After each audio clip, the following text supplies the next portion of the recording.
नमस्कार दोस्तों। आज का डिक्टेशन लिखेंगे जिसकी गति होगी लगभग 80 शब्द प्रति मिनट।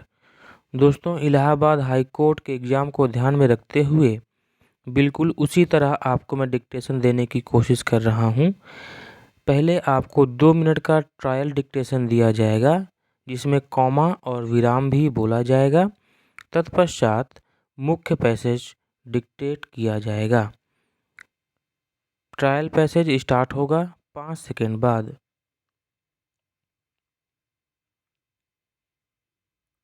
स्टार्ट। किसी भी सरकार की कामयाबी इस बात से आंकी जाती है कि उसने नागरिकों के लिए काम का कैसा वातावरण बनाया और देश के आर्थिक विकास में उनका कितना योगदान सुनिश्चित किया है। विराम।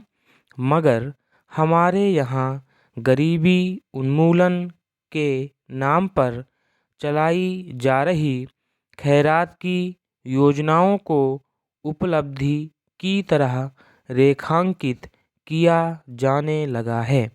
विराम।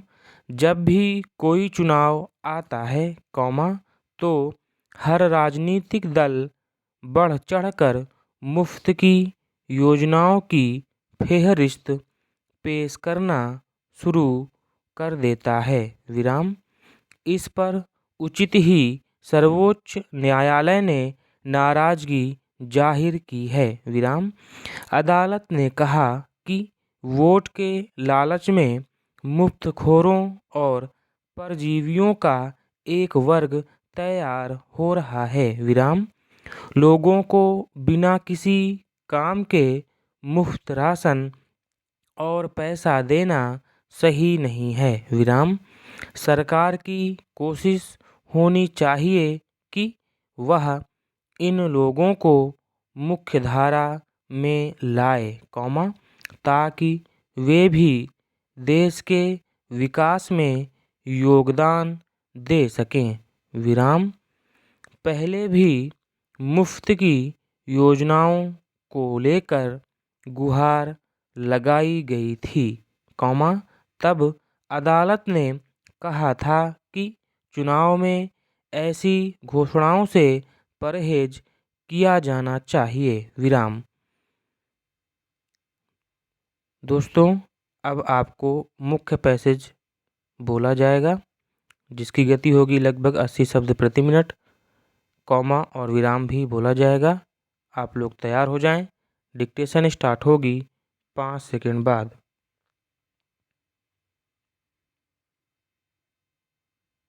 स्टार्ट।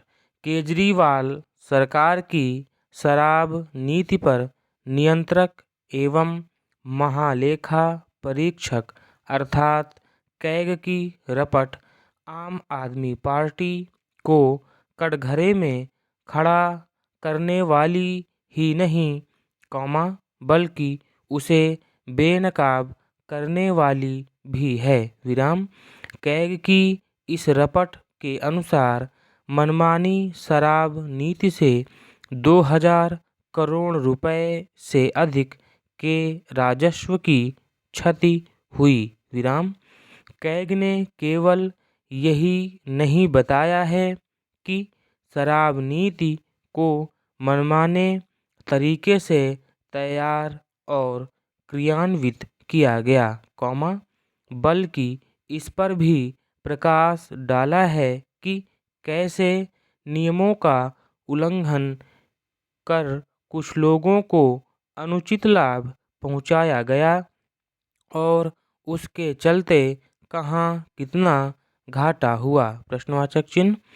कैग की रपट एक तरह से उस बहुचर्चित शराब घोटाले की पुष्टि कर रही है कौमा जिसमें अरविंद केजरीवाल और मनीष सिसोदिया को जेल जाना पड़ा था। विराम।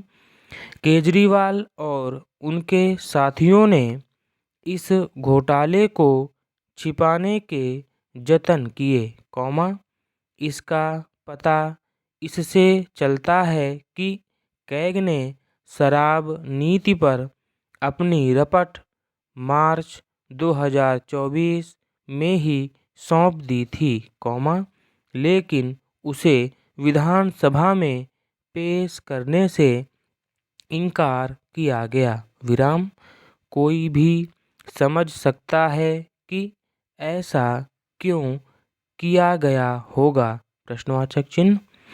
समस्या केवल यह नहीं कि शराब नीति पर कैग की रपट को विधानसभा में प्रस्तुत करने से बचा गया, बल्कि यह भी है कि अन्य मामलों पर भी उसकी रपटें दबा दी गईं, कैग की एक नहीं, कुल 14 रपटें हैं, जिन्हें विधानसभा में पेश करने से मुंह मोड़ा गया, इनमें से एक रपट कोविड काल में मुख्यमंत्री आवास की विलासितापूर्ण साज सज्जा में अनाप शनाप सरकारी व्यय की भी है, इस सबसे यदि कुछ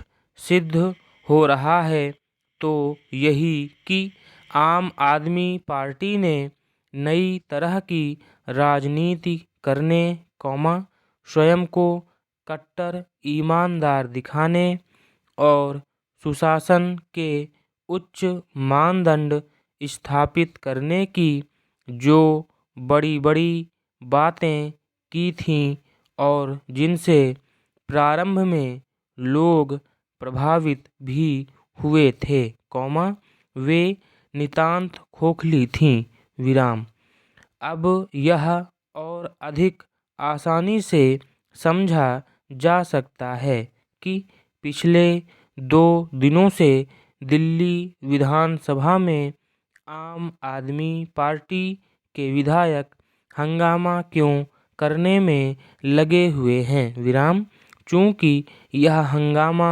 सतही और निरर्थक मुद्दों पर किया जा रहा, इसलिए यह अनुमान लगाना कठिन नहीं कि उसका एकमात्र उद्देश्य जनता का ध्यान भटकाना है, लेकिन अब ऐसी पैंतरेबाजी चलने वाली नहीं, आम आदमी पार्टी की ओर से यह जो आरोप लगाया गया कि मुख्यमंत्री कार्यालय से अंबेडकर और भगत सिंह के फोटो हटाकर उनका अपमान किया गया, वह झूठा तो साबित ही हुआ, जनता को यह भी स्मरण हो आया कि यह अरविंद केजरीवाल ही थे, स्टॉप।